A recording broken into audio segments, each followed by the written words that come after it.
आज पढ़ेंगे ना मौर्यन एम्पायर के बारे में। वो रह गया था ना, जब हम पहले पढ़ रहे थे तो हो नहीं पाया था पूरा। What is the meaning of this?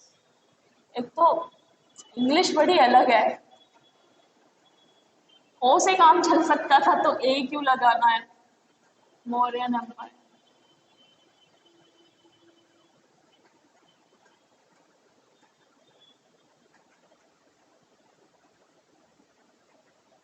ठीक है, अब इसमें ना मौर्यन एम्पायर में मैंने लिटरेरी सोर्सेस तुम्हें लिखाए थे, अगर तुम्हें भी याद हो तो। कुछ लिटरेरी सोर्सेज या लिटरेचर वाली चीजें लिखवाई थी। वही वाली नोटबुक ले रखी है ना तुमने? वही नोटबुक है ना तुम्हारे पास? क्या क्या लिखवाया था? अच्छा, लिटरेरी सोर्सेज में क्या क्या लिखवाया था ये बताओ। एक तो अर्थशास्त्र हो गई, अर्थशास्त्र किसने लिखी थी? कौटिल्य ने, है ना? विष्णुगुप्त, चाणक्य या कौटिल्य। फिर और क्या थी? एक होगी मुद्रा राक्षस, ठीक है। फिर क्या थी? मुद्रा राक्षस, ये किसने लिखी थी?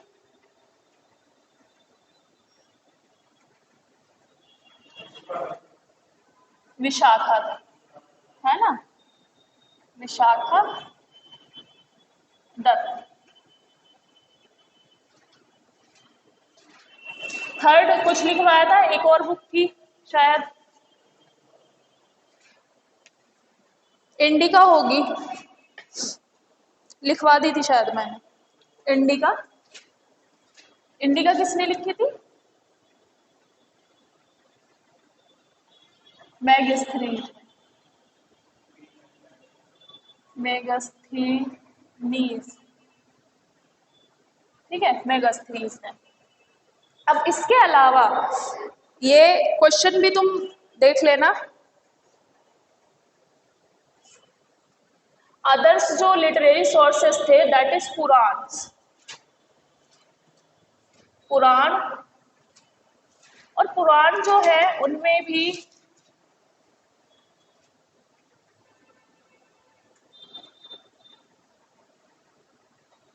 यूपीपीसीएस 2023 में ये क्वेश्चन आया था कि पुराण में मौर्यन साम्राज्य के बारे में बताया गया है, तो is it this statement is correct और नॉट? तो क्या था, सही था या गलत था? पुराण में चंद्रगुप्त मौर्य के बारे में जानकारी दी गई है पुराण में, तो दिस स्टेटमेंट इज करेक्ट और नॉट, है ना? ठीक है, तो है।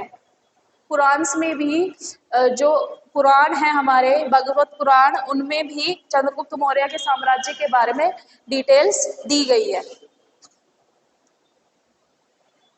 तो ये चीजें, ये इसलिए मैं तुम लोगों को कह रही हूँ क्योंकि ये किताबों के नाम तुम याद रखो, राइटर ये पूछ लेंगे सीधा।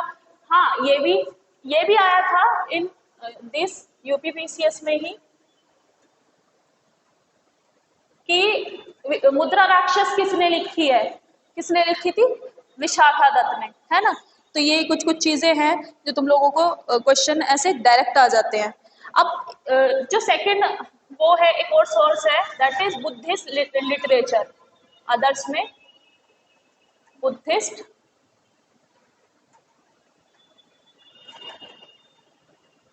Buddhist literature. बुद्धिस्ट लिटरेचर में जातक, कभी सुनी है तुमने जातक कथाएं? जातक कथाएं, जो जातक कथाएं हैं वो किसके बारे में है?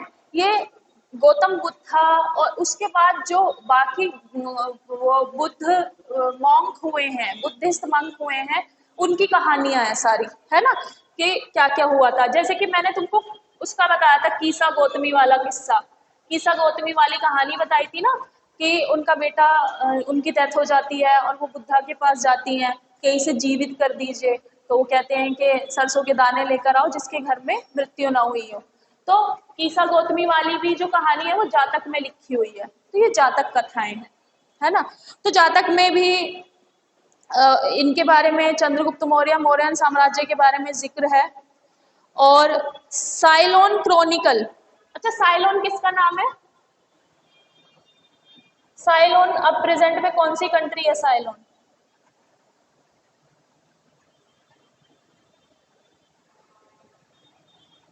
साइलोन क्रॉनिकल में है दीपावंसा और महावंसा। साइलोन किसे कहते हैं प्रेजेंट में, क्या है? श्रीलंका। ठीक है, तो श्रीलंका इसलिए साइलोन क्रॉनिकल में इसका जिक्र इसलिए है क्योंकि बेटा जो अशोका थे, जब उन्होंने अपने बेटा और बेटी को बौद्ध धर्म को और जगहों पर प्रचार करने के लिए भेजा था, तो जब उन्होंने पहली बार कहीं भेजा था तो वो उन्होंने श्रीलंका भेजा था। और श्रीलंका में जो दीपावंसा है और वहाँ महावंसा है, इसमें अशोका के बारे में बताया गया है कि Ashoka propagated Buddhism to Ceylon. ठीक है, बट वो खुद नहीं गए थे, उन्होंने अपनी बेटी को और अपने बेटे को भेजा था। ये हो गए लिटरेरी सोर्सेज। लिटरेरी सोर्सेज का क्या मतलब है? जो किताबें होती हैं, जो डॉक्यूमेंट्स होते हैं, वो लिटरेरी हो गए। अब आएंगे आर्कियोलॉजिकल सोर्सेज। तो आर्कियोलॉजिकल सोर्सेज क्या क्या है?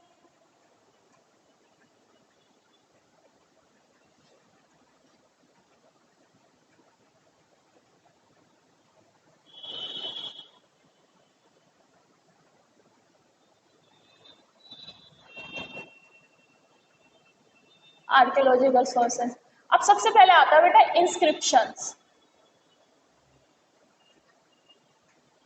कुतुब मीनार गया है कोई? कुतुब मीनार गया है कोई? दोनों में से कोई भी नहीं गए? देख के आना, कुछ है वहां पे। अच्छा, वहां पे क्या है? आयरन पिलर है। ठीक है, आयरन पिलर है और वो चंद्रगुप्त मौर्य के टाइम का है। तो जब आयरन पिलर को तुम अच्छे से ध्यान से देखोगे तो उस पर कुछ लिखा हुआ है। और वो आयरन पिलर कुतुब कॉम्प्लेक्स में नहीं था, वो आयरन पिलर कहीं से ले जाके वहां रखा गया है। ठीक है, तो क्योंकि तुम जब वहां जाओगे पढ़ोगे तो तुम्हें कुछ समझ आ जाएगा व्हाट इज दैट। मतलब अगर तुम कुतुब मीनार को left alone the Qutub Minar का जो स्ट्रक्चर है that is only that original, और जो वहां पर बाकी स्ट्रक्चर हैं वो किसी दूसरे स्ट्रक्चर का मटेरियल है, किसी दूसरे स्ट्रक्चर को तोड़ के वहां पे वो स्ट्रक्चर बनाया गया है। ठीक है, तो उसी में से आयरन पिलर भी एक है। आयरन पिलर जो मेहरौली कुतुब कॉम्प्लेक्स में है वो चंद्रगुप्त मौर्य के टाइम पर है। एंड इट इज सपोज्ड कि जो जहां पर मगध साम्राज्य था वहां से उनको ले जा करके वहां लगाया गया। ठीक है, तो कुतुब कुतुब मीनार जरूर जाना, बस आयरन पिलर देखने। हाँ, तो वो देखना, मतलब देखने से क्या है, तुम स्ट्रक्चर जब खुद जाके देखते हो ना तो तुम्हें यहाँ पे जो पढ़ते हो तुम्हारी चीजें और अच्छी हो जाती है। अपने कल्चर के बारे में, अपनी चीजों के बारे में पता होना जरूरी है। तो उस पर क्या लिखा है? इंस्क्रिप्शन। इंस्क्रिप्शन क्या होते हैं? जो वो संदेश उस पर गुदवाते थे, संदेश लिखवाते थे।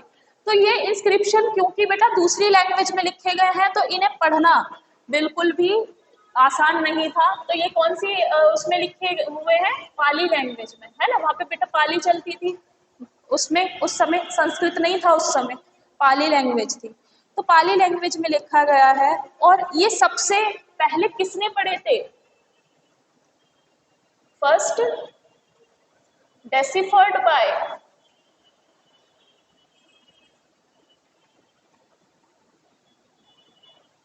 किसने पढ़े थे? जेम्स प्रिंसेप ने। ये नाम याद रखना, देख लो तुम्हारा लेवल यूपीएससी वाला हो गया, क्योंकि ये question 2015 UPSC union public service commission में आ चुका है। तो क्वेश्चन था who first deciphered this is inscription, Ashoka's inscription. तो किसने पढ़े थे सबसे पहले? जेम्स प्रिंसेप ने। तो आप जब बबल फिल करोगे ओएमआर में तो जेम्स प्रिंसेप का ही आप लोग करोगे। ठीक, तो 2050 यूपीएससी 2050 में क्वेश्चन आ चुका है कि किसने पढ़े थे। अब नेक्स्ट है, पाली लैंग्वेज में लिखे हैं और कुछ जगहों पर बेटा इन्होंने प्राकृत भी यूज की हुई है, प्राकृत लैंग्वेज भी यूज की हुई है, कुछ जगहों पर प्राकृत भी यूज हुई है। और ब्राह्मी जो है वो राइटिंग के लिए एक और लिपि थी, ब्राह्मी लिपि या Brahmi script. Brahmi script also used for writing, also used for writing। ठीक है, और ये इंस्क्रिप्शन किसके बारे में बताते हैं? अशोका के बारे में। तो अशोका के बारे में ही मौर्यन साम्राज्य की बहुत सारी जानकारी अशोका से ही हमें मिल जाती है। ये हुआ इसके बारे में, और उसके साथ साथ कुछ एडिक्ट्स भी हैं, रॉक एडिक्ट्स, यानी पत्थरों पे कुछ संदेश जो लिखे हुए थे। तो नॉर्थ वेस्टर्न जो प्रोविंसीज हैं, नॉर्थ वेस्टर्न प्रोविंसीज में कुछ मिले हैं स्क्रिप्ट, 14th रॉक एडिक्ट मिले हैं। रॉक एडिक्ट्स जो पत्थरों पे, बड़े बड़ी चट्टानों पे जो संदेश लिखवा देते थे, उन्हें कहते हैं रॉक एडिक्ट्स। ठीक है, तो ये रॉक एडिक्ट्स मिले हैं, और इसमें से किस किस के बारे में बात हुई है?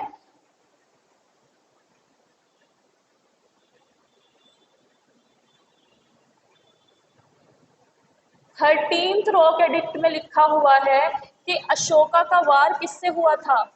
कलिंग से।